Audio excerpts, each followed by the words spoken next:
जय गुरु जी। शुक्राना गुरु जी। हमारी प्यारी प्यारी संगत जी को जय गुरु जी। आज का सत्संग शुरू करने से पहले हम गुरु जी का मंत्र जाप करेंगे। ओम नमः शिवाय, शिवजी सदा सहाय। ओम नमः शिवाय, गुरु जी सदा सहाय। अगर अभी तक आपने हमारा चैनल सब्सक्राइब नहीं किया है तो इसे सब्सक्राइब करें, जिससे कि आपको हमारे नए नए सत्संग की जानकारी टाइम से मिलती रहे।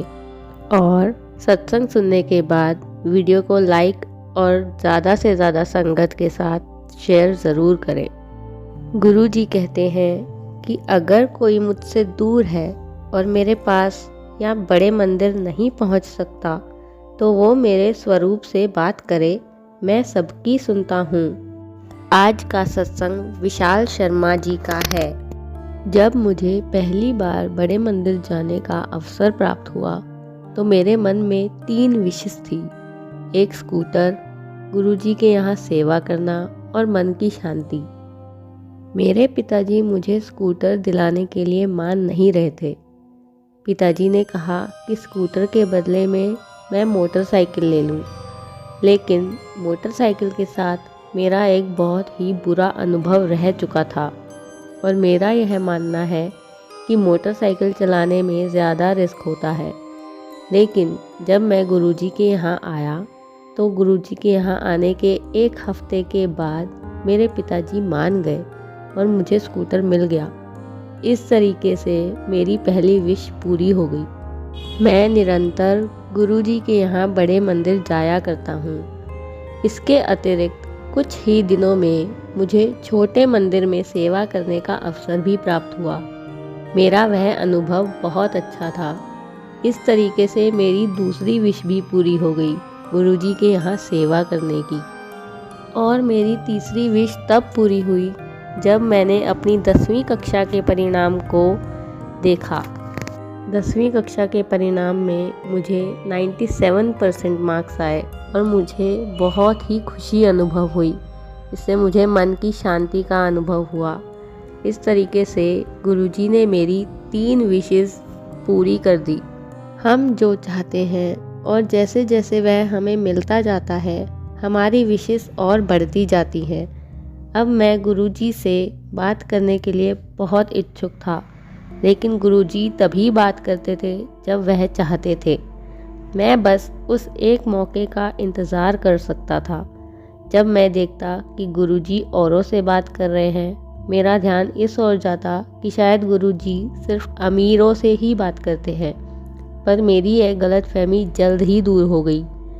मेरे पहले दर्शन के 2 महीने के बाद गुरुजी ने मुझे अपने पास बुलाया और कुछ सफाई करने के लिए मुझे बड़े मंदिर जाने का निर्देश दिया। यह पहली बार था जब गुरुजी ने मुझसे बात की थी और मेरी खुशी की कोई सीमा ही नहीं थी।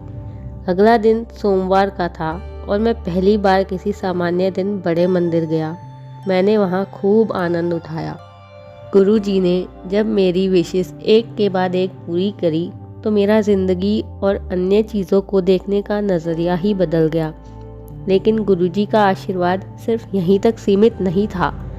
एक दिन मैं कहीं से वापस आ रहा था। दिल्ली में नारायणा चौराहे पर, जहां बहुत ट्रैफिक होता है, मेरे स्कूटर का हैंडल एक व्यक्ति के जैकेट में फंस गया। मेरा स्कूटर बुरी तरह से फिसल गया और ठीक मेरे पीछे एक बहुत बड़ा ट्रक था। एक पल के लिए तो मुझे यही लगा कि आज मैं नहीं बचूंगा, लेकिन किसी तरह वह ट्रक सही समय पर रुका। मैं उठा और मैंने देखा कि मुझे एक खरोंच तक नहीं आई। घर जाकर मैंने अपने स्कूटर को भी बहुत ध्यान से देखा और पाया कि स्कूटर में भी कुछ खास नुकसान नहीं पहुंचा था।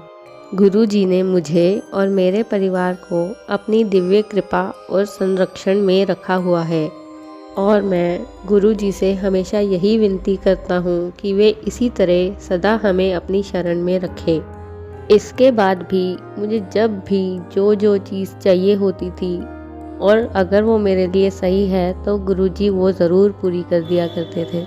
गुरुजी, मैं आपसे बहुत प्यार करता हूँ और मैं जानता हूँ कि आप भी हमसे, अपनी पूरी संगत से बहुत प्यार करते हैं। जय गुरुजी।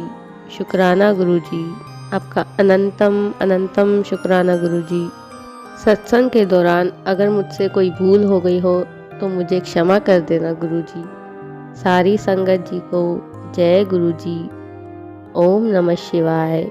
शिवजी सदा सहाय। ओम नमः शिवाय। गुरुजी सदा सहाय।